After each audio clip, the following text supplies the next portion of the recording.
Okay. The stream should be running. 1 second. Close this window here. All right. How's everyone doing out there? Thank you for joining us on this live stream to discuss the latest developments between Iran, the USA, Iraq, and everything that's going on there. So as we wait for people to join us on the live stream, I'm going to say a couple of quick announcements, some things that we need to tell our community. The first thing is that we had a couple of videos that we did yesterday before the missile strikes. Yeah, before all is well, exactly, before the all is well. As you guys know, our time differences here in London, Moscow, and where I am right now in Greece and Europe is significantly ahead of the US. So sometimes we may do a video and developments may happen that we can't catch up on or happen in the middle of the night while we're sleeping. It's called news flow. It's called news flow, exactly. The news flow right now is fast and furious. But we're going to put those videos up. We'll put a little note and we'll let everyone that watches those videos were done a couple of hours before the latest breaking news on the Iran missile strikes. But there's a lot of relevant information in there. Alexander says a lot of very key points, which I think could provide some good context as to what happened with the Iran missile strikes into Iraq. The second announcement we want to make is that we have not, me, Peter, Alexander, have not forgotten about Australia at all and what's going on there with the terrible, devastating fires. I also speak on my end. I'm not an expert on these things. I can't really communicate, these things via a video. We're more politics and geopolitics. And while what's happening in Australia is huge news, if not the biggest news story, and it's terrible news. But it's picture driven. It's picture driven. It's hard for us to speak on these types of stories, which are not geopolitics or political. I don't think we could add that much context to a story like this, but we all sat down together and we thought, how can we help? How can we get involved? And so listen up, everybody. We have our ebooks that we have on the Duran shop. Every time someone purchases our ebooks, we're going to donate 100% of those purchases to the NSW Rural Fire Services. Peter, Alexander, do you have anything to tell our viewers about what we're doing here so that we can help the people in Australia fight the fires with every purchase that you get? I'll put a link, by the way, of that of the Duran shop where you can buy those ebooks, as well as a direct link if you just want to donate directly to the fire services as well. So Peter, Alexander. Yeah, what I would just say is this. I mean, I would endorse what Alex said. I mean, I'm not really the person to discuss or comment about this. I am not somebody who is really in a position to say anything about climate change, which is not said by other people. I'm not a scientist. I don't know what the causes of these fires are. This is a huge story. I mean, anybody who's been following the pictures, seeing the film, can see what a huge story it is. And all I will say is this. I mean, this is our way of, if you like, covering this story, which we are not able to comment about. And I would say, I would comment about our books, our two latest ebooks. And we've got actually 4 ebooks out there, one on Russiagate, one on Brexit. The Brexit one is before the actual recent election, but it's still pretty topical. It's got a lot of up-to-date information about it. And the latest books, which are quite new, are on Ukrainegate and on Epstein. And I'm going to say this frankly, I think they're the best books around on either subject, especially, dare I say it, on the Epstein case story, which has been very, very poorly covered, in my opinion. And it goes into great deal of detail. Well, that's on purpose. Yeah. But that's exactly the point. The point we've been making, Peter, is this huge amount of publicity for Ukrainegate, which is actually about nothing. There's no crime. There's no misconduct. And as I like to say, Russiagate, in Russiagate, there's not much Russia. No, exactly. And no witnesses, in fact, in Ukrainegate. That's the bizarre thing about this. Huge amount of publicity about that. Virtually none on Epstein and his crimes, even though they are verified crimes and there are verified victims. But the key point is all 100% of the proceeds from those sales goes to the firefighters and well, the fund for the firefighters. And it was pointed out to me, by the way, yesterday, something I didn't know, that most of them are volunteers. Yeah. So they're doing this incredibly dangerous work. I know how dangerous it can be because, believe it or not, about 10 years ago, more than that, 20 years ago, actually, I had some dealings with people who were working in the fire service in Britain. I was involved in some kind of consultancy work with them. So I know how dangerous that kind of work is, and it's our way of showing support for them. I don't know if Peter, you want to say? just exactly. I mean, at the end of the day, talk is cheap, and there are people in need here. And Alex Christopher has come up with this really great idea to make a difference. And please give it a thought, follow through on it, and show those people in Australia that the world is watching and we actually do care. I mean, I spent many, many years in Southern California, and I know what these fires can do, okay? And it scars people forever, forever. It's very, very painful. And if you want to do it because of global warming, great. If you want to do it just to help the firefighters, great. Whatever your reason is, go ahead and do it. It's a good cause. Yeah, and I'm looking at the live stream. There's news that there's 200 arsonists that are being investigated or arrested. I don't know. Once again, you know, God, other people. But think of the animals too. I mean, some of them. Half. I'm not sure. People can correct me. The live stream, I heard Peter half a million, or half a million animals died. Yes, Macy. The link is in the description box for the Duran shop. There's also a link to donate directly to the fire services, the NSW fire services, as well as a link to the ebooks as well. So just look down in the description, and maybe after we do the live stream, I'll also probably pin a comment to the top as well for that link. 500 million animals dead. Half a billion. Wow. Okay. So, you know, I'm sure there's a lot of YouTubers that are doing a great job covering this. So, yes. I mean, you know, if you have links to those YouTubers, send them our way. I'd also like to keep on top of what's going on there. But let's get rolling then, guys. So please help out, and let's get to the main topic. So as I was sleeping, I woke up. I saw the tweet all as well, and the fact that there was missiles launched via Iran into Iraq. So Peter, Alexander, do you guys want to get into what's going on here? Yeah. I think this is a really interesting development, actually, and it's maybe not as grim as some people. Well, I get it. Maybe. There's a lot of nuance. That's it. Maybe, because again, when we were last convened, there's so many different trajectories and angles to this here. In one sense, I would say, and I'll just say it, and then I'll defer to Alexander Mikiris. At this point in time, I think Trump dodged the bullet, and I'll explain later. Go ahead, Alex. Yeah, what I think that's right, by the way. And I think what has been happening is that I think both sides understand that an all-out confrontation between them is simply not a good idea at this time. Iran cannot defeat militarily the United States. I mean, there's no conceivable way that Iran's military is a match for that of the US.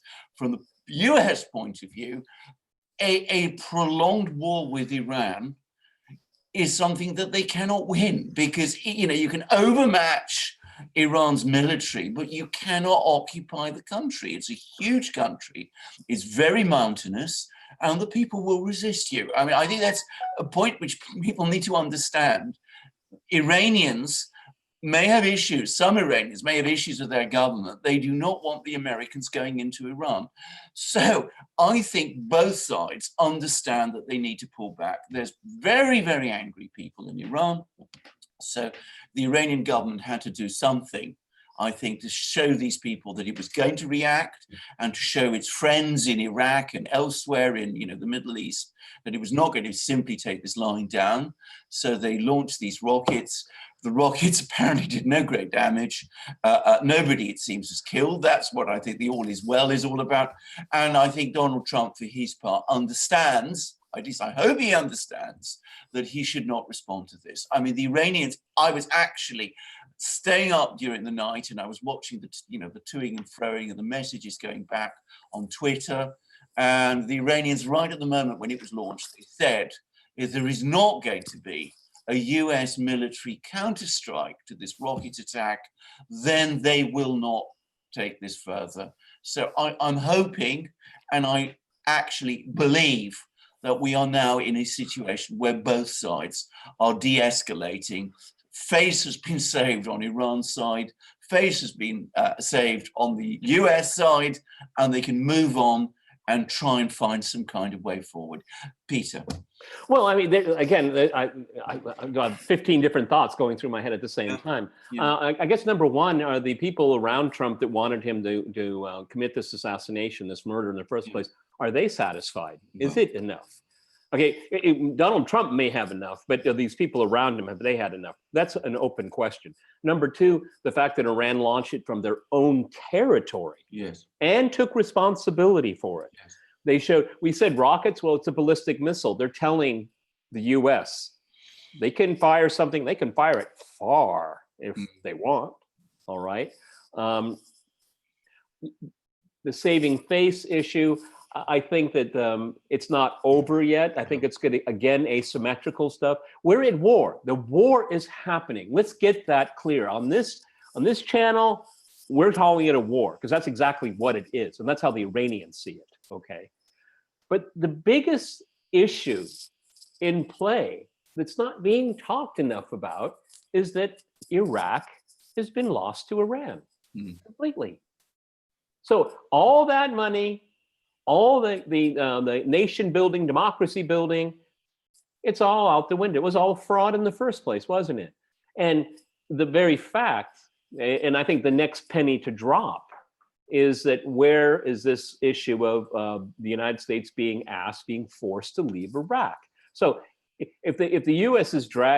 will continue to drag its heels, it shows that it doesn't believe in democracy and it doesn't believe in the sovereignty of Iraq.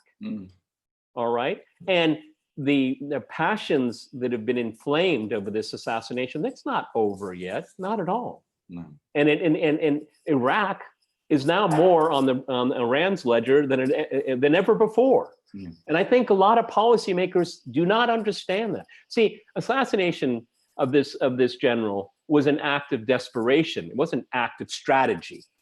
All right, and I don't want to go through this. You know, he was a bad guy. He was a terrorist. He fought terrorists. He killed terrorists. He killed them in Iraq and he killed them in Syria. That's good enough for me. All right, but this isn't over yet. And what happens to Iraq now is very, very important because this will be a major defeat for the U.S. And that defeat in Iraq will have regional ramifications, huge ramifications. And you're going to have to look at how the Saudis react to this. We have to remember Soleimani was, what we understand, he was there as some kind of intermediary to start simmering down the conflict with Saudi Arabia. How does Saudi Arabia feel about this right now? Okay, the general's gone, but the problems haven't been solved. And that's what I don't get about these people that wanted to have the assassination, other than control the news cycle for 3 days. Nothing really has changed. And what policymakers and pundits and talking heads in the US don't understand is that they have just experienced a huge strategic defeat. Alexander, can you talk about the targets? Yeah, that Iran shows? I think they were interesting. There's some nuance there as well, isn't there? Yes, indeed. I mean, they chose the various US bases, but it seems that these missiles were carefully calibrated not to hit the actual places where the US troops are. And can I just say, because I know that there's been some discussion about this, the Iranians, because I'm sure it was the Iranians, I know everybody disagrees with me about this, but when there was that attack on the Aramco facility, the precision of that attack was extraordinary. And they were able to get exact locations. Such a good point. And so, I mean, if they wanted to hit exact places where they knew Americans were, they could have done that. I've no doubt about that at all. In fact, one of the most interesting things is to see that Iranian technology has now actually advanced to the point where their ballistic missiles not only work and their drones not only work, but they're able to reach particular locations across the Middle East. And I think it was partly intended as a demonstration of power. Yep. And the bases that they actually struck were the bases which they said the drone came from, which killed Soleimani. And in fact, they apparently timed the attack to correspond with the time of the attack on Soleimani. But going back to the point that Peter made, it's also been very interesting to see what the Iranians have said. And we've got to look at both Zarif, the foreign minister, and Rouhani, the president, and first and foremost, Ali Khamenei, who is Iran's supreme leader. And they've all three said, and I'm quoting, I think, Khamenei in particular, precisely, that for Iran, the revenge is not these strikes, it is getting the United States out of the Middle East. Right. That is their objective now. Starting with Iraq. And starting with Iraq. That's what their objective is now. They're not going to be, you know, people, I was reading some extraordinary pieces about how they were going to go around murdering US officials around the world. I don't think that is their objective at all. I think their objective now is to use all the very powerful levers that they have in Iraq to get the American troops out of Iraq. If the American troops are out of Iraq, then the troops in Syria have to go because their position becomes untenable. And I think that is Iran's objective now. And that objective has probably been there actually for some time. The Iranians are now going public with it, and they're in a much stronger position to pursue it than they were just a few days ago. You know, and the reason why I said this is not over is for the reasons that we were just explained to us by Alexander Mercouris, is that the reason for the assassination of Soleimani, it was the perceived weakness on the side of the U.S. that their ally, quote unquote, in Baghdad is no longer their ally. They've lost grip of that. And this is the reason why I think this is more of an extreme reaction. And that's the reason why it wasn't done before. I mean, Bush could have done it, Obama could have done it, and they never did, because it wouldn't change the strategic lay of the land. And with Soleimani's murder, it doesn't change anything. As a matter of fact, it actually signals weakness on the part of the US, not strength. And, you know, I think we should just say the obvious. And again, let's give credit to Donald Trump. I mean, it has an extraordinary way of turning things around rhetorically. This is a gift. This is a gift. He should consider how to. They want us to leave, then we should leave. How do you cut that Gordian knot and get a win out of it? Yeah. That's what I'd like to see.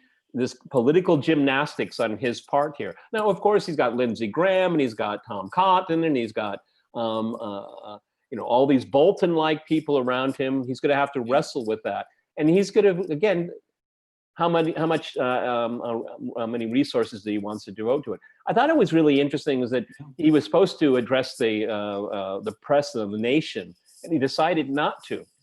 Maybe he still will. Okay. Again, we have the hour changes here, but the reason why I think he didn't do it is that he wants to get past it. He wants to get past this.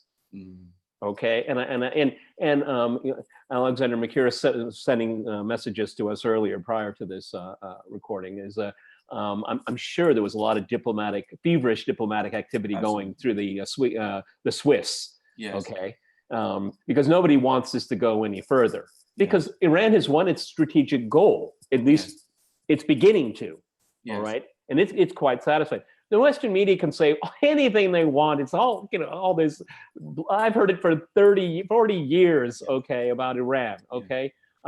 We're not a friend of Iran on this. We're not an enemy, okay? We're looking at the geopolitical lay of the land, okay? And maybe calling balls and strikes here. But if people want to say that, you know, the Iranians, they stood down, they're afraid of the US, you know, no, they made their point and they're continuing with their strategy. What is the American strategy? Please, in the chat, write it for me. What is it? That's why they're in the doldrums there. They don't have a strategy. Exactly. Can I just add one point to the point that Peter was making about, people like Lindsey Graham and Cotton and Marco Rubio and all these people? Of course, in 2016 and 2015, those people opposed Donald Trump. They are not ultimately his loyal friends.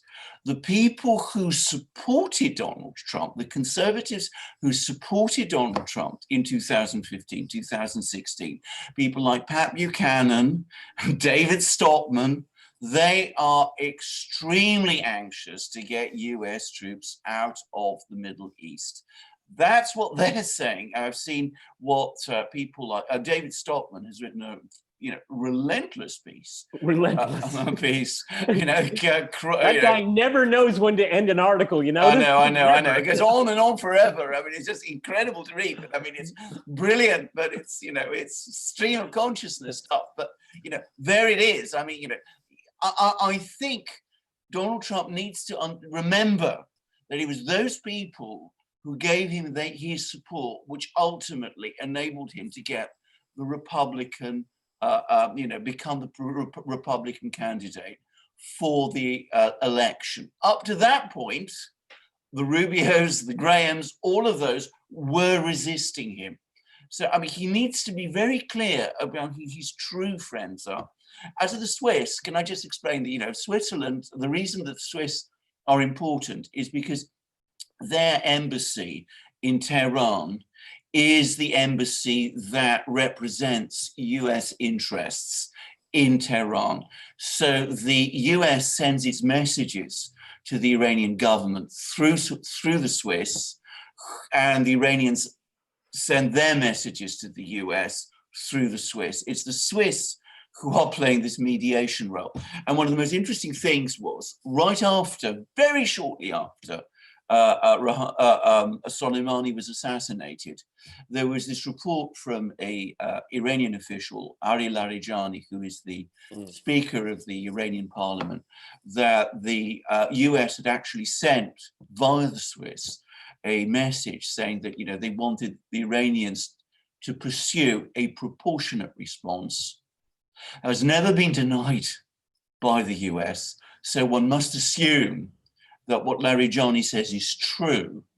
And it's very interesting that after this, as this ballistic missile attack was happening, the Iranian foreign minister, who's a man called Zarif, tweeted that this was intended to be a proportionate response. So it looks as if there are communications going on between the Americans and the Iranians through the Swiss. But it's interesting. I was watching some of the cable coverage of it all, and the discursive approach is the US and Iran, which of course, nominally speaking, it's true. But what the Iranians are looking at, I mean, the Iranians see that they're at war with the United States anyway. They have been for a while. But see, what the real story is, if I go back to what I said earlier, it's what the Iranians really want is they don't want a war of words with the United States, because that just, it never goes anywhere, right?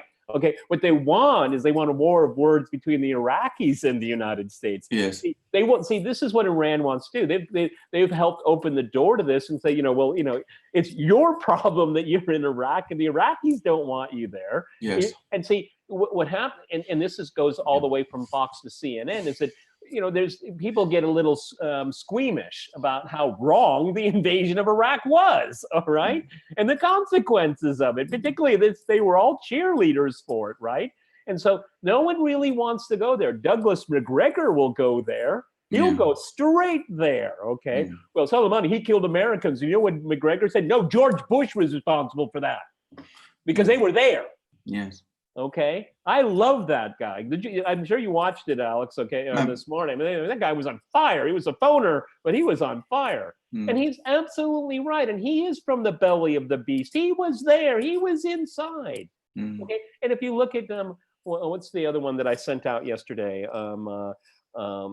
Wilkerson, Colonel Wilkerson. also really passionate guy. He was there watching the decision making for the illegal invasion of Iraq. Okay, so you don't have to look at us as being, you know, armchair intellectuals and talking heads. Go to these people. These people are very, very knowledgeable. I learn from them every single day because I give them the time. Instead of listening to Jake Tapper, who used to be a spokesperson, for John McCain? Oh my goodness! What kind of source is that? Yeah, it's ridiculous. Or Max Boot comes to or that. Max Boot. Somebody ought to give him the boot. You know? No, quite exactly.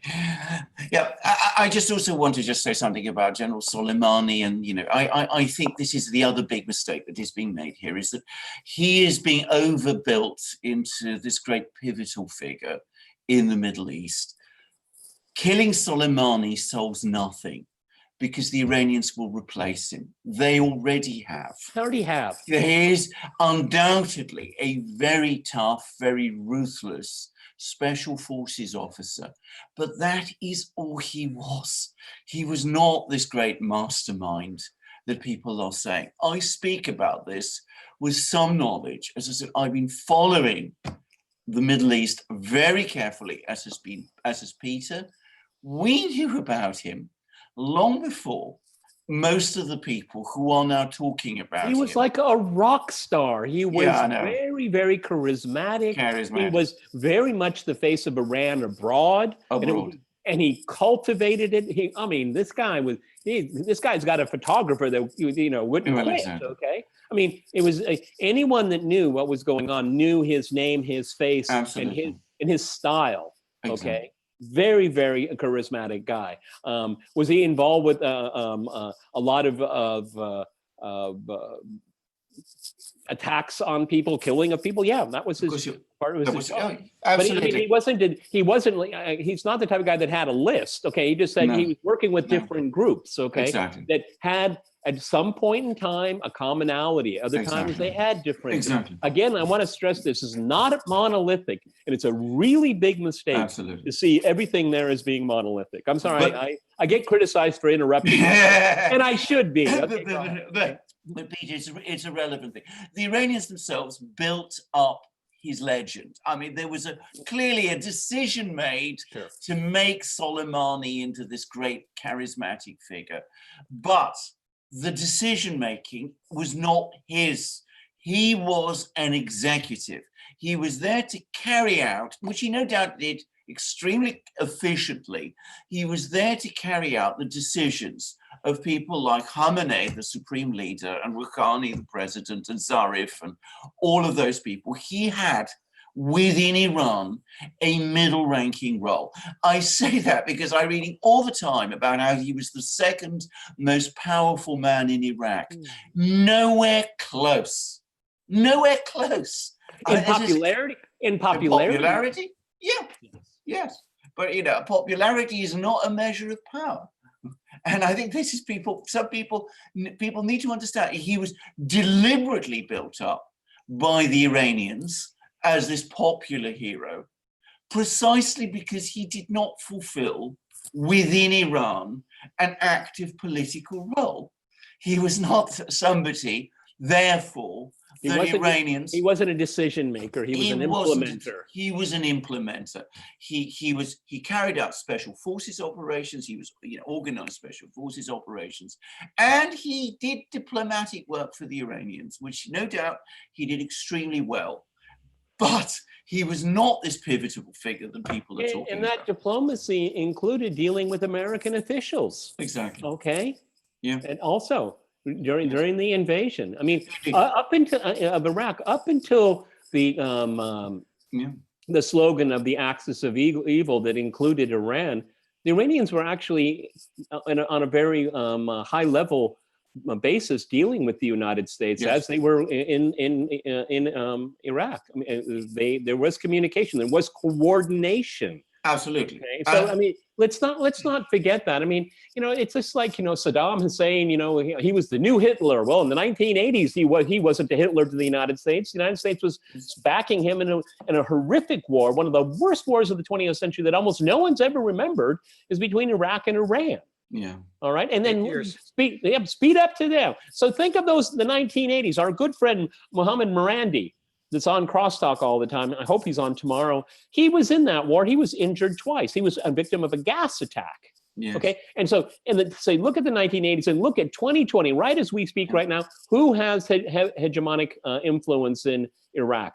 Iran. Okay. That's America's fault. That's George W. Bush's fault. That's Barack Obama's fault. And I'm sorry, it also is Donald Trump's fault. He has an opening, and he should take it. It's a gift. Yeah.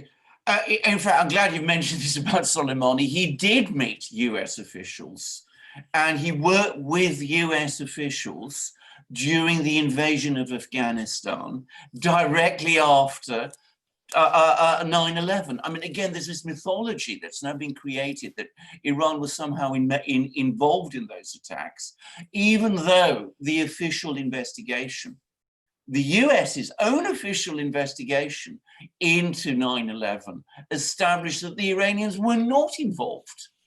On the contrary, they hated the Taliban. They supported and built up the Northern Alliance in Afghanistan, which was a group that the United States eventually became involved in order to overthrow the Taliban. And the Iranians were there with Soleimani, by the way, involved, coordinating with the US to bring down the Taliban regime in Afghanistan in 2001.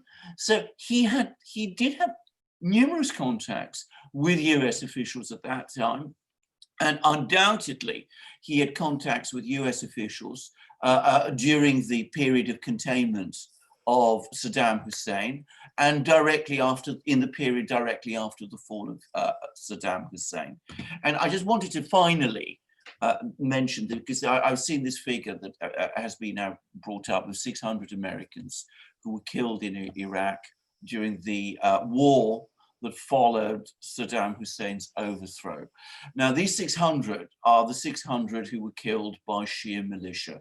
Shia militia. Now, they are vastly outnumbered. I mean, it's only 17% of US casualties in Iraq during that period were caused by Shia militia.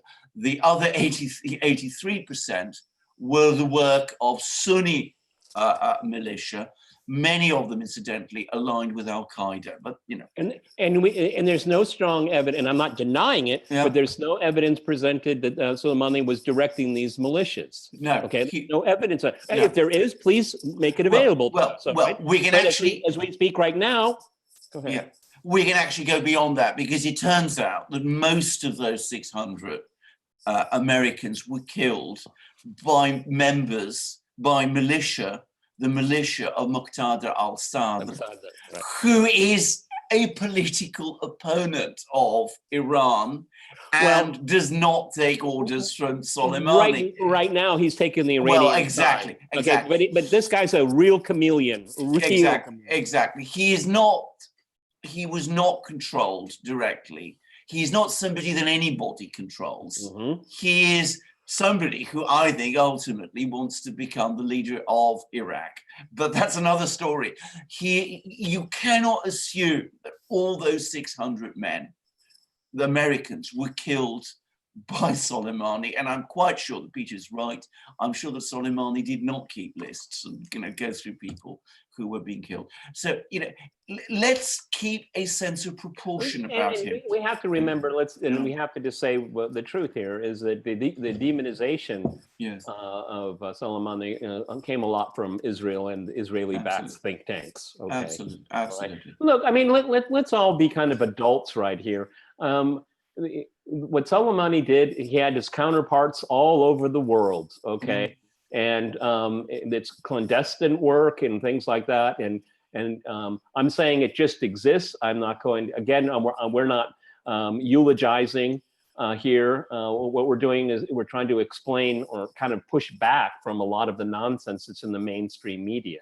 I always am reminded that, very often you'll see, like in Reuters or Bloomberg, Vladimir Putin, former KGB agent, but did they ever do that with George H. Bush? George H. Bush, former director of the CIA, You see what I'm saying? How you can twist language like that and present a very different reality. And we try to cut through that. Okay, we don't need propaganda nonsense. Like I said, the entire media is missing the whole point of what's going on here. And these are these huge shifting sands in the Middle East, which Donald Trump at one time welcomed. Yes, I know. Well, indeed. I mean, you brought up Donald Trump. Didn't Donald Trump himself say in an interview during the 2016 election, when he was asked about the fact that, the Russians sometimes kill people, and he said, don't we? Doesn't the United States also sometimes kill people? We don't have clean hands, I think. We don't have clean hands. I mean, nobody does. Soleimani didn't. Iran doesn't. Neither does the US, nor does anybody. I mean, that is the reality of international affairs. But I think for the moment, coming back to, all is well, all is well, all is not well, all is far from well, but, I think that we are going to see this immediate huge crisis that we've had over the last few days. It's going to subside, at least visibly. We're now going to move from visible things towards covert activity and diplomacy. That's but I think that actually Iran is a net winner in all of this, because it showed it shows resolve, it showed technical ability, and if we're to believe these reports about talking with the Swiss, that the Washington realized that it could go too far. It's a very rare that happens. It's very rare. And so it's basically, everyone's kind of showing where their chess pieces are on the board. Yes. Okay, because ending the game means a war and everybody loses to one degree or another. Exactly. And so where do you go next? And what would we give Iraq as a piece of? I wouldn't give it as a rook, but I would give maybe as a knight, okay, or a bishop on the board, okay. And the Iranians have taken it off the board for themselves, okay? And that's how we have to start looking at how things are going to change. We've already said here that if the situation in the American military force in Iraq leaves, then that has obvious implications for Syria. And if we have that happen, the Saudis will even be more inclined to start talking with Iran. See, I have said all along, and it's my trademark on these podcasts, is that if you have Western military intervention and in the Middle East, the characters that are on the chessboard, they will have to talk to each other and they will have to resolve their issues. And that is including with Israel, okay? To be fair, we talk about dispassionately geopolitics here. Was Iraq notified of this strike? And was the U.S. notified of the strike? What of the strike that the Iranians? The Iranian strikes, yeah. I'm going to make a guess, yes. And I'll in terms of Iraq, I'm pretty sure yes, because as the strikes were being carried out, the Iraqi servicemen did die. Yes, that's what we've. I know we've heard that, but as I said, the Iraqi Popular Mobilization Forces, which are these militias, which are aligned with Iraq, but with Iran, but which are part of the Iraqi armed forces, they did in fact during the actual strikes tweet or issue statements, basically supporting what was happening. So I'm pretty sure that they were informed, at least at some level. No doubt Iraqis were killed. Unfortunately, that's the reality of the Middle East. Lives are very, very cheap there. And I think an Iraqi government, which has shown itself pretty ruthless in stamping out protests, is more concerned at the moment to ramp down this than to escalate it further. As for the US, yes, I think they probably were informed. And I think that became fairly clear over the course of last night. I think that they were aware at some level that an Iranian missile strike was coming. And they deployed, as they said themselves, their forces in such a way as to put them out of danger. Okay, so what happens now, guys? Well, I think what's interesting is that I think that Trump, again, we have to wait for the next couple of news cycles, but I think he just wants to put this behind him. Yes, I think so. That's what you're expecting Trump to say? Yeah. Actually, what I think he would like to do is, I'm sure we'll hear some gameplay it out a little. Let's gameplay it out. Well, I mean, he's gonna call it a fabulous success, and they warned them, and no one's gonna mess with us. Okay, we'll get that. Okay, all right, fine. But I think we're in the very early days of this new year, this new month.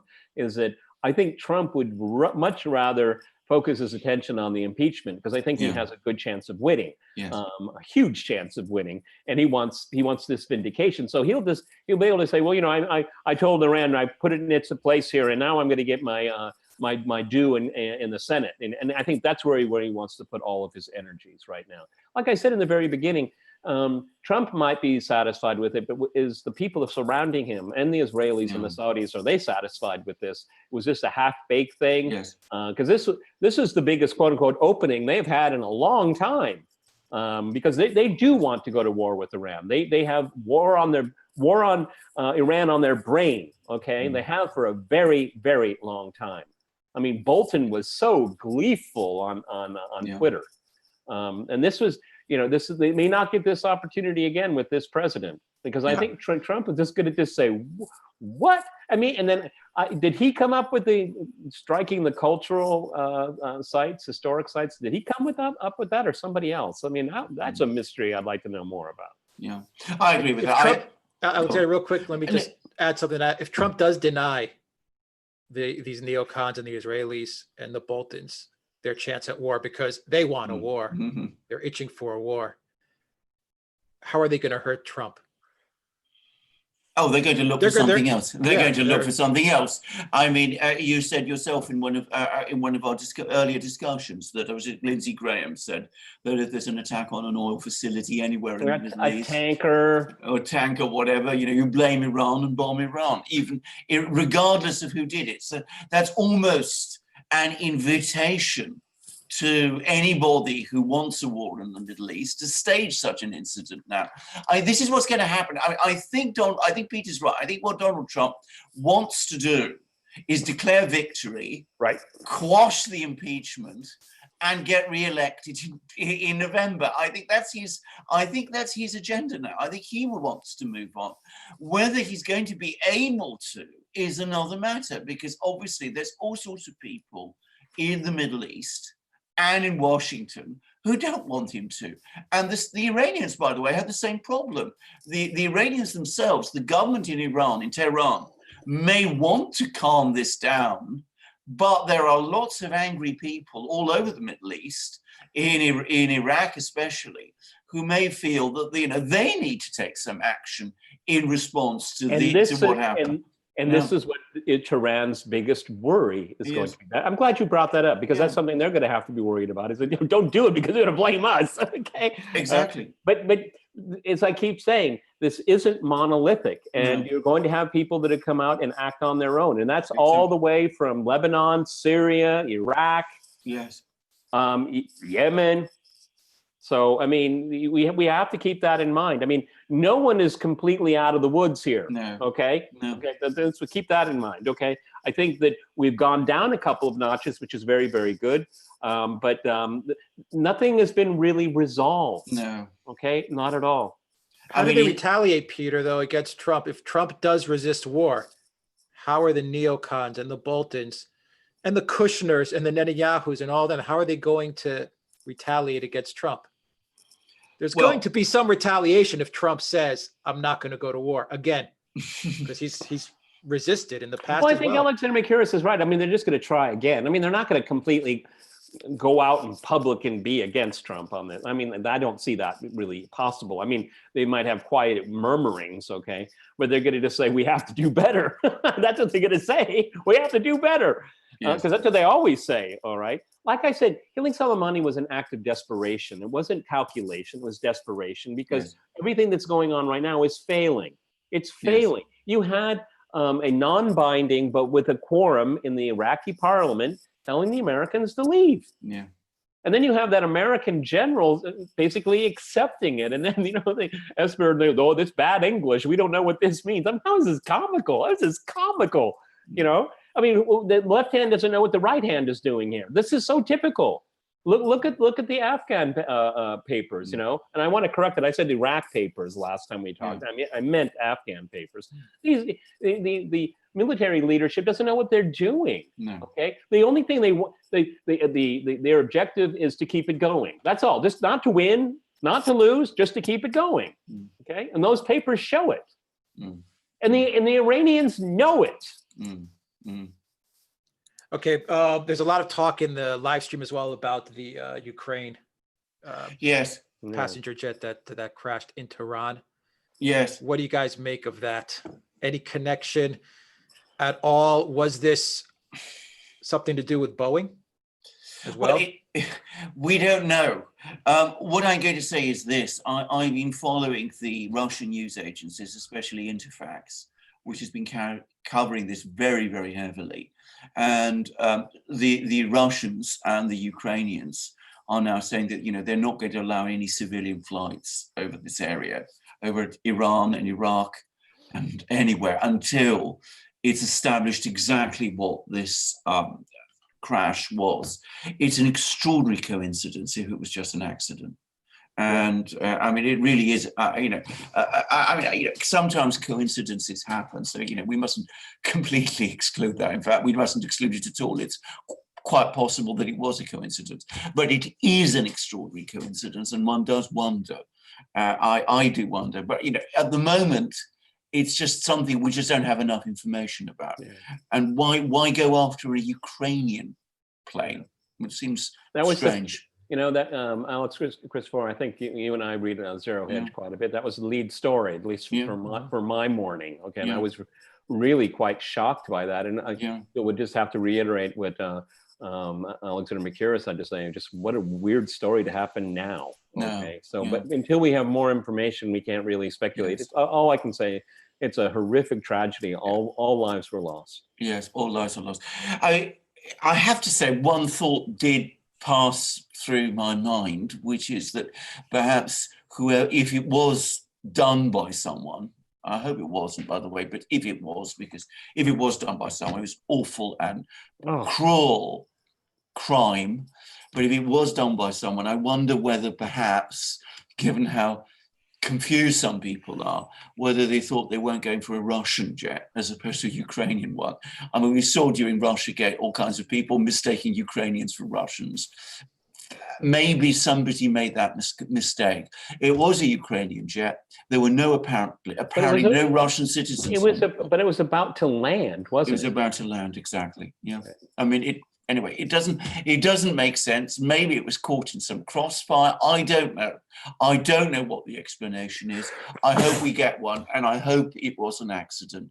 But I mean, given the timing, one can't unfortunately assume that, and it's quite clear that the Russians don't assume it. I mean, they're taking lots of precautions at the moment about flying to Iran. Okay, guys, want to get to some super chats? Yeah, absolutely. Yeah. All right, from Mikael Ende. Good work. Greetings from Sweden.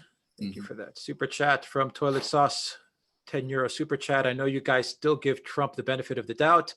I fail to understand why. He revealed his true face when he withdrew from the JCPOA and the IMF treaty. And I believe that was a very big mistake. Okay. He's got Iran on the brain. I mean, he's obsessed with Iran, and it's doing him no good at all.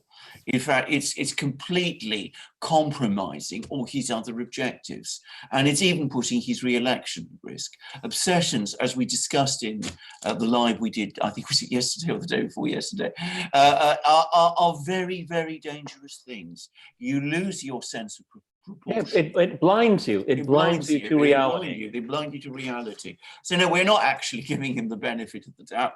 We're just saying that, you know, hopefully he's realizing that he needs to somehow find a way out. Let's put it this way. Leaving the treaty, the agreement was a mistake. Assassinating Soleimani was a mistake. But when you want to say benefit of the doubt, he's still president of the United States, like it or not, okay? And it's up to him. He still has the power to step back. Yes. Okay. That's what we've been saying repeatedly during this podcast, is that it's going to be his circle, how they're going to respond to it, how the Israelis, how the Saudis will, and does he have the fortitude to keep moving forward, because I don't know Donald Trump, never met him, but of course, like so many other people, I've been watching him. When he made the announcement of the strike on the general, I saw doubt in his voice, in his eyes. Okay, I may be wrong. Yes, okay?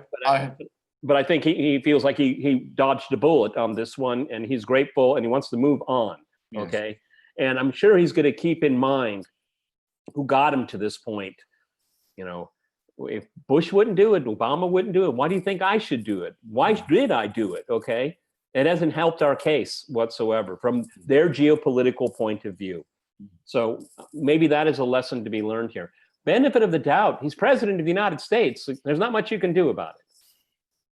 All right, from Spartan Warrior Queen, 10-pound super chat. The Crow House YouTube channel with Max Igan is covering and analyzing the Australian fires and water ownership by the Australian government. Thank you for your great work. We will certainly thank you for that, and I will certainly look and see and try to learn a bit about this. The Crow House YouTube channel with Max Igan. Okay, thank you very much for that. From Carolyn, $20 super chat. Could Iran's long-held dream of a land corridor from Tehran to the Mediterranean, controlled by loyal militias, be helped by this chaos? You see, this is what's so interesting, because I don't think the Iranians have had that long-standing dream. The Shia Crescent. Yeah. The Shia Crescent. I don't think that was ever their plan, but it is in danger of becoming a reality. No, but not because of anything Iran has done. It's an idea that came out of Langley and came out of the Israeli embassy in Washington. Okay, that's a talking point. Okay, let's look at it from their geopolitical interests. Okay, and their strategy, because they have one. Okay, they want Western troops out of the Middle East. Now, once they leave the Middle East, you will essentially get a Shia Crescent, but that's not the objective. The result of their strategy will have that come into being, but that's not where they want to go. They want to get the troops out of the Middle East. Most Americans want to leave. Most veterans want to leave. Yeah. Everybody's so much in agreement on these things. We need to see it happen. All right. Exactly right. But the Shia Crescent thing is just a talking point. It's overstated. I really like to tell anyone that believes in that. I have something you haven't maybe thought of, is that all of these countries have airplanes. You don't need it. Okay. You can fly to these countries. Exactly. Okay. Exactly. Okay. Stu 281. Beware, guys. Armchair generals inbound. Great work. Yeah. That's in reference to the live stream. And okay, well, enough said, Kathleen. I mean, I think that's one. I think like all of us would like to know one day this. What was the military thinking of this? You know, I mean, it's an option. You know, presidents are always. That's why they have, at least nominally speaking, why they have the National Security Council and the CIA they're technically advisory. Okay, and so they put these options out. And I would just really like to know the people in uniform, you know, why would you put these options on the table? How would you how does it move the needle for the things that you want to have happen? I'm very curious about that kind of decision making. I mean, Larry Wilkerson gives us a little bit of that when he was with the drumbeat to war with Iraq. He's written very extensively about it. It's really, really interesting as well. You know, just as a side here, they didn't call them neocons then. You know what they called them? The crazies. That's what they call. That's what Colin Powell called them, the crazies. They did. Neocon is something that came afterwards, after Iraq. Okay, but they were called the crazies, and Larry Wilkerson writes beautifully about it. Yeah, everyone is speculating as to what happened and what's going to happen. That's all we can do. From Kathleen Cohn, Peter, I want to see 2 glass doors on your bookshelf. 2 glass doors? Oh, you mean so I can open them up? I guess, yes. Well, I was thinking about that, but I'd like to just grab books. I mean, I know Alexander Kiris does too. I mean, there's a number of times I'm sitting on my couch and I just look at my bookcase and I just go up there and on my coffee table, I end up having stacks of books, and then my cleaning lady comes and she puts them back in the wrong order. And we all start all over again. We have the same problem. She doesn't speak English. She just can't read it. So she just puts it in the most convenient place. And so it's a real cat and mouse in my apartment trying to find books. So that's why I have my big ladder. I'm so happy about that, imported from Italy. And I just love being able to get up there and get my book. So like Alexander McCurris, these are my friends. They've been with me for so much of my life, and I like having them around. All right.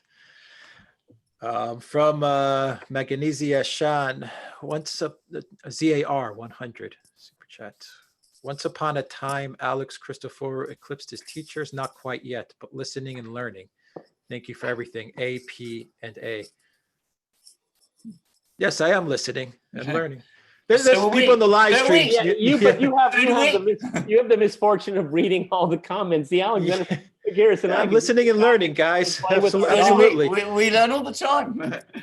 We learn every day. Whenever we do videos with each other, we learn. Each of us does. Yeah, people are just, why Alex is just sitting there. He's quiet. I'm listening. I'm listening, everybody, and I'm reading the live stream as well. And I'm going through the stream. So there you go. Where are my books? I'm in a hotel room right now. I usually don't carry books around, and I don't have any paintings behind me either. I usually have paintings in back as well. So I have a question for both of you guys. What about the worst case scenario? What if Trump does decide to retaliate? What do you guys think could happen then? Well, in one form or another, and how do you think he could retaliate? Well, the Iranians said last night that if there was a retaliation, and how would he retaliate? Presumably, the initial retaliation would be by launching missile strikes against these Iranian missile bases, the places where those missiles were fired from. That was presumably what he would do. But the Iranians have said that if that happens, they will retaliate by launching missile strikes on Haifa and Dubai, which will, crank up things to impossible levels. And plus, what they would do is, again, we shouldn't always be so focused on what Iran will do. It's what Iran's proxies and friends and related groups, militias all through the Middle East, how they would react. And would they react in some kind of coordination, or would they just get, cause chaos and go out and do things? And that's the greatest nightmare for American military planners, is that, they know where Iran has its missile sites. It knows where its airfields are. It knows where its bases are. It knows all of these things, easily knows them, okay? But all through the Middle East, there are cells. Yes. And they can be activated, and that's the worst nightmare, because you'll have so many, quote unquote, I love how they use this lingo, assets, American assets and related assets would be subject to assault. And so it would be like a swarming effect, swarm, where you'd be happening all over the place at the same time. That's their worst nightmare, because you can't put them all out at once. You have to, apportion your resources to objectives. But what if there's dozens and dozens of things going on simultaneously? It's almost impossible to react to all of them. One correction that I'm seeing the live stream, the Ukraine plane was taking off. It was taking off. From Duran, yeah, so it was taking off. So that's one correction that I see that people are writing the live stream. Peter Alexander, is there a way for Trump to retaliate in kind of the same manner that Iran also retaliated? In other words, to create some sort of theatrical strike, like we saw in Syria with the airbase, for example, no one gets hurt, in order for him to calm down a little bit of the neocon. Yeah, but factor. Is that possible? I'm just throwing out scenarios. No, but I think that Alexander McCurris is absolutely right. He's just going to declare victory. Okay, that's what he's going to do. That's how he puts his foot on the brake. All right, that's how. Now, of course, there could be disgruntled people all through the region, even people within his administration that will just hope, wish, and pray for a tanker to be blown up or something like that. And that's always a possibility, and that's Iran's nightmare. Okay, the thing is that one has to hope that Donald Trump realized this can really get out of control. And how does it help me? You can say whatever you want about Trump, and I will. I mean, he is a narcissist. He's very self-centered, and he wants stuff for him. He wants his legacy. He wants to be reelected, and that's what I'm sure he's saying all the time. How does it benefit me? Yeah. Okay, I know all you guys, he even said it about John Bolton. He wants to attack everywhere. Yeah. And a lot these people around him want to see that happen. But I think he has a great enough sense of self-preservation to say, okay, I did that for you. I did it, okay? Mm. He was a big guy, popular man, general, all that. He was a terrorist, okay? Enough said. I think that's his reaction is going to be. Because I think looking at the reaction, and a lot of conservatives like myself, the Pat Buchanans of this world, I mean, Tucker Carlson as well, they're saying, what was the point of this? And do we really need to go any further? Because what is the objective? Is Iran just going to say, we surrender? No, that's never going to happen. Never going to happen. And if they want to inflict serious pain and damage on Iran, Iran can do it all through the region and do it quickly and with devastation. And everyone will regret it. Everyone will. They're not going to invade and occupy the country. No way. Yeah. They don't have the resources for it. They just simply don't. No. Okay. They can bomb it and bomb it and bomb it. But I'll tell you, we already mentioned it, that Iran has a close enough feeling of what war was in the 1980s. And that was an awful, horrific war. I mean, that was like World War I trench stuff, okay? I mean, it was horrific, huge loss of life. And they have deep, indelible memories about that, okay? They're tough. They know what it's like. And they know what to expect. And so don't underestimate that. Yeah, but just to quickly add to the points Peter was making, I mean, can the US carry out a token strike on Iranian facilities that doesn't kill anyone or do any real damage? Of course it can. If the Iranians can do it, the US, which operates at a far higher level of sophistication, can absolutely do it. But it's exactly what Peter said. The risk of doing that is eventually you lose control, because if you hit a base, an Iranian base, hit some empty, whatever it is, then the pressure increases in Iran for the Iranians to retaliate. And sooner or later, you move beyond token attacks. You always do. And then you end up with real attacks, and then you get a war. So far better for Trump to do what Peter has said, declare victory, crow over the fact that the Iranians only hit empty sand.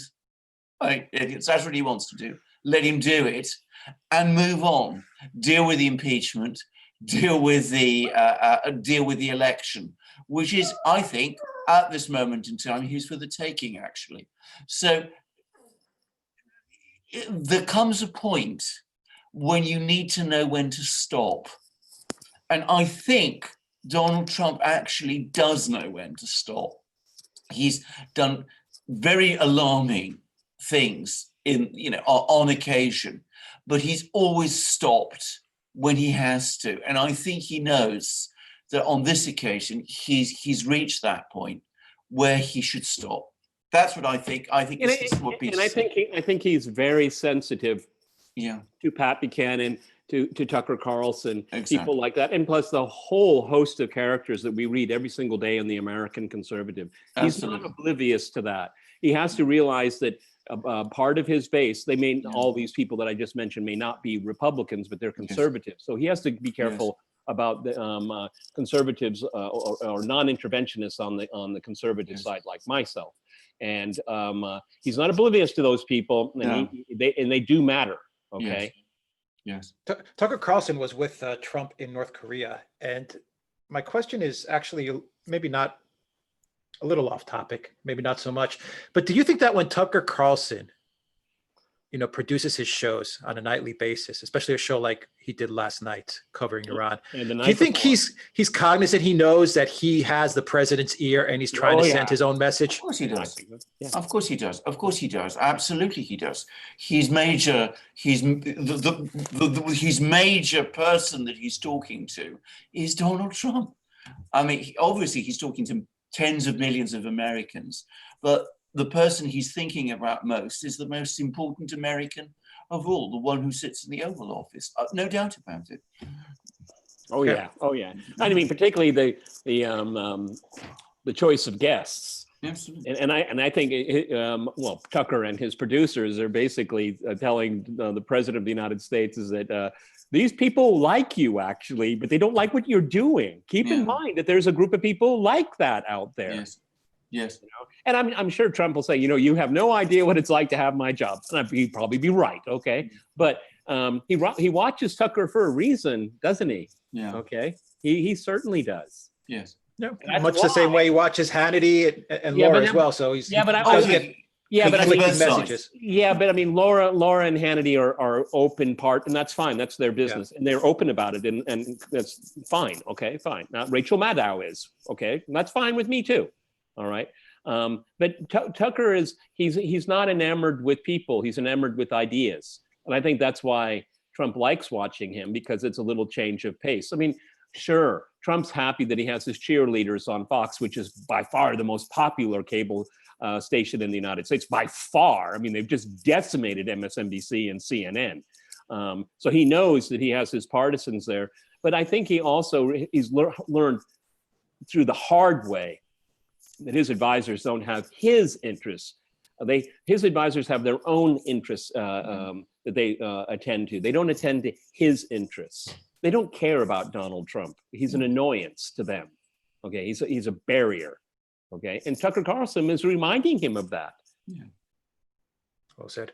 All right, some more super chats, and we'll wrap it up from Flying Boar. U.S. withdrawing from JCPOA and EU lack of cooperation with Iran is the reason we are in this crisis. Good. Yes.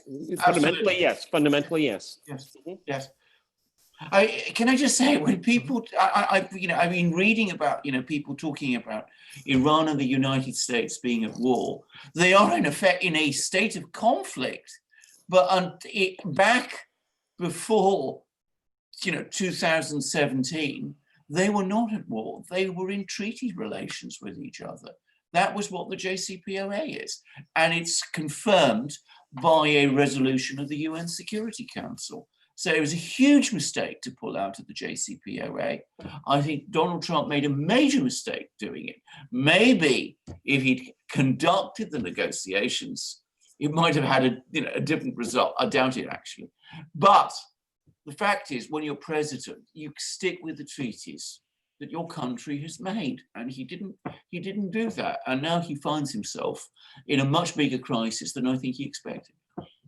And also, I'd like to point out is that giving all those millions and millions to the Ayatollahs that you always hear with these ridiculous talking heads, everybody, that was part of the deal. Those were assets that were frozen in the United States, and I suppose in the Western world, after the revolution. So these were assets, and they were released with interest, because it was rightfully the property, the money of the state of Iran.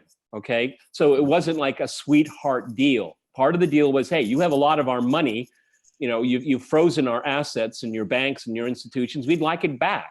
Yeah. And the Obama administration said, fine, that's your money, you can have it. Okay, so dispel that ridiculous mythology that you keep hearing. It really irritates me. Okay, it's stupid people say that. Yeah. Okay, from Fern Ballin, SCK20. Thank you very much for that super chat. And from Edward Turner, 50 Australian. Do you think there will be a power play between Iran and Turkey once the U.S. leaves the region? So assuming the U.S. does leave the region, what's the power play? Quite possibly. I mean, Iran, Turkey, all of these countries, they have very long histories. The Iranians and the Turks have long histories of wars and things. We're not there yet. We'll have to wait and see.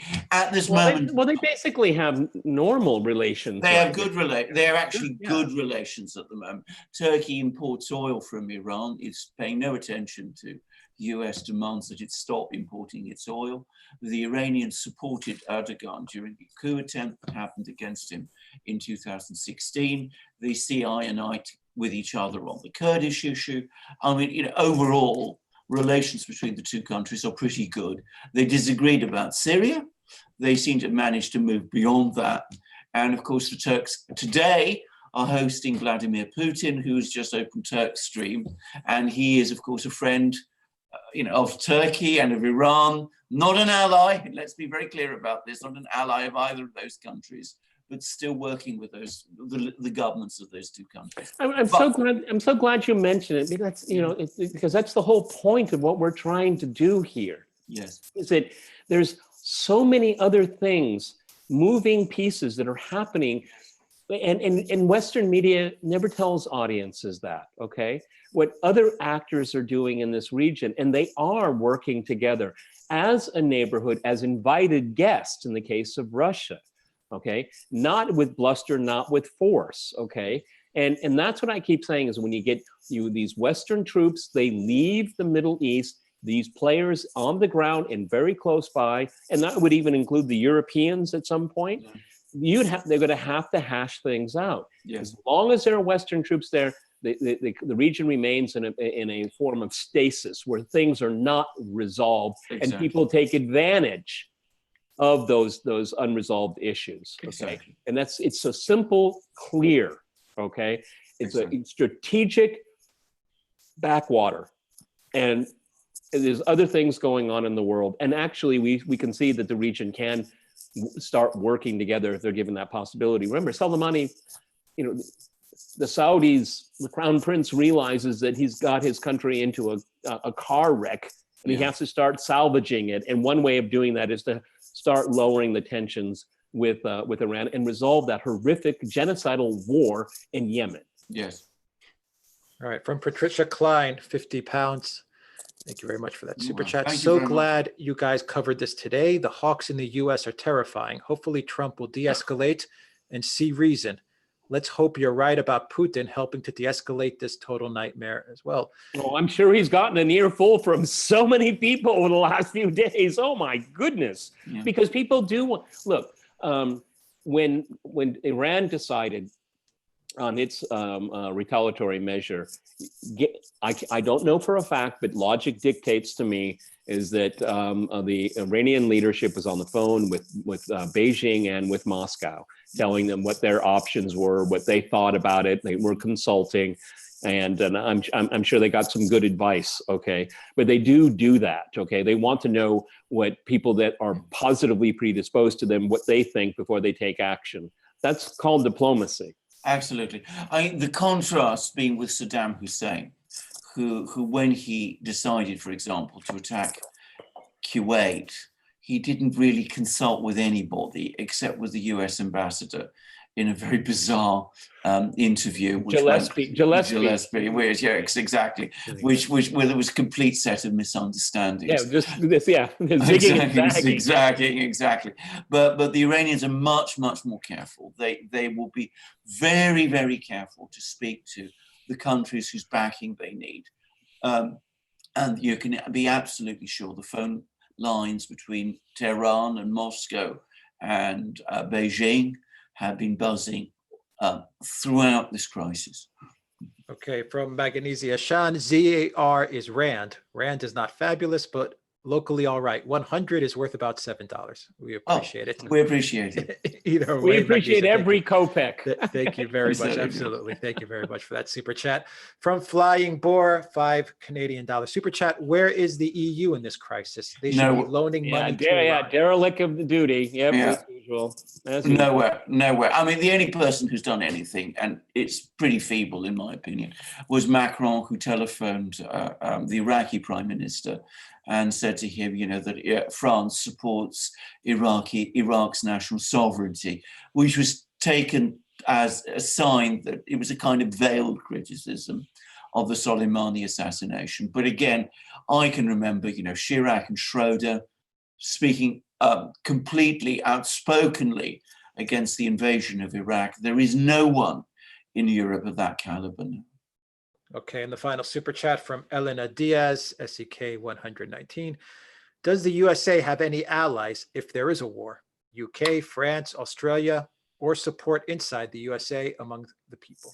Oh, there'll be people in Britain who will support it, and within the British government. I mean, I was reading an article by Tom Tugendhat, who is one of our MPs here, and he chairs the British House of Commons Foreign Relations Committee, and he was repeating all the neocon talking points about Iran that you've ever heard, and he was, fervently supporting basically all the most extreme policies against Iran. So yes, there are people in Britain who will support it, and they have powerful influence within the British government.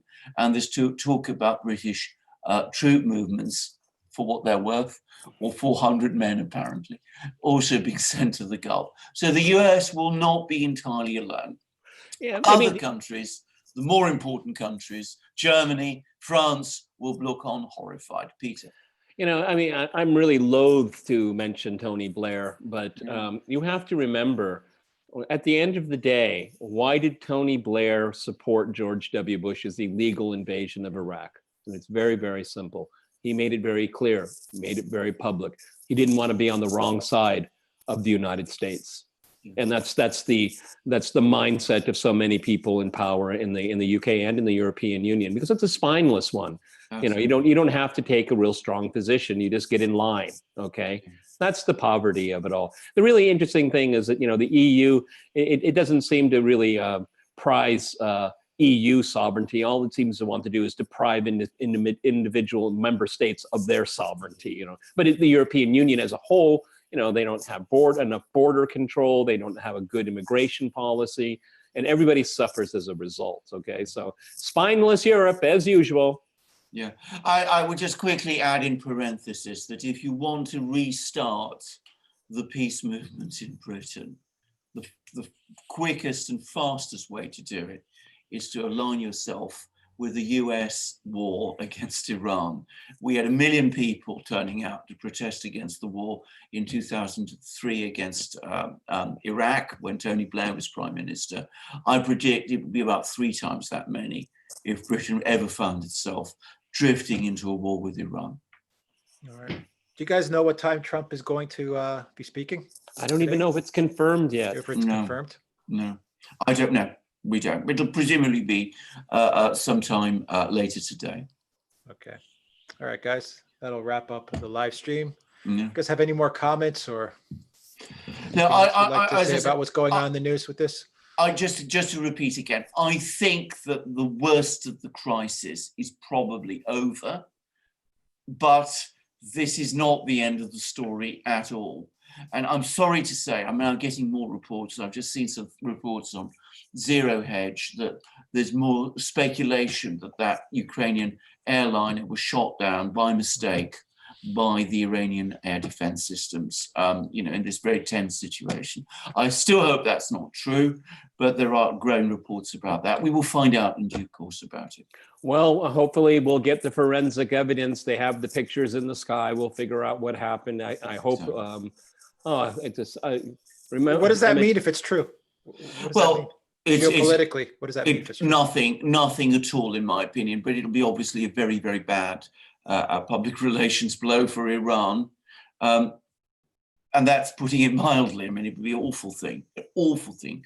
But you know, if you're in a conflict like this, terrible things happen. Well, that's why you should try and avoid getting into them. That's right. And the best thing that needs to be done, if this is the case, they have to admit it and pay compensation. Correct. Exactly right. Wow, what a crazy news day. Mm-hmm. All right, guys, thank you for joining us on this live stream. Thank you to everyone who sent us super chats. Hit that like button, share the channel with everybody you know. We really appreciate everyone that shares the channel, everyone that hits the like. And don't forget to donate. You'll find links in the description box down below. NSW Rural Fire Services to help Australia with the fires that are going on right now. You'll find links to donate directly to the NSW. And if you purchase any one of our ebooks on the Duran shop, you will donate 100% of that purchase to the NSW Rural Fire Services as well. So if you pick up an ebook, we'll donate that to Australia, to those firefighters there. Peter Lavelle, host of RT's Crosstalk in Moscow. Any final thoughts, Peter? Yeah, we'll do a follow-up on Crosstalk. We're back in the studio tomorrow. So I'm hoping that we'll have Mohammed Morandi on and get really Iran's side of the story to see for my viewers. So hopefully this will be a post-mortem. Maybe that's not the right term, but it'll be a kind of a wrap on a debrief of the last few days and get the perspective from Iran. Alexander Mercouris, the Oracle of London.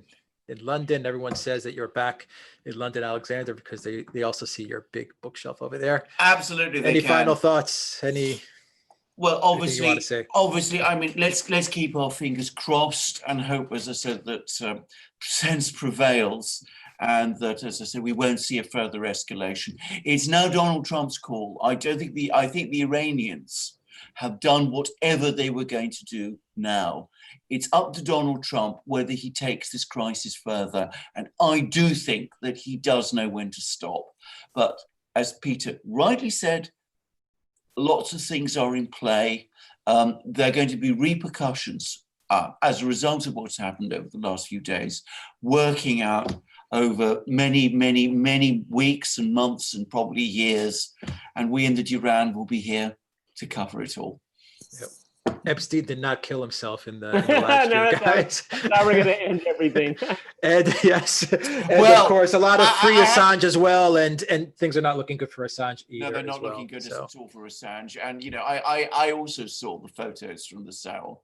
And I have to say, I mean, frankly, I'm my doubts about everything connected to his, shall we say, death are mounting. They're blooming like the flowers in June. All right. Okay, guys, we'll leave it there. Take care, everybody. Have a good rest of the day, wherever you are in the world. Peter Lavelle, host of RT's Crosstalk, Alexander Mercouris in London. We're signing off for the day. And if any news breaks, we'll be back on live. Yeah. So let's see what happens. Yeah. Take care, everybody.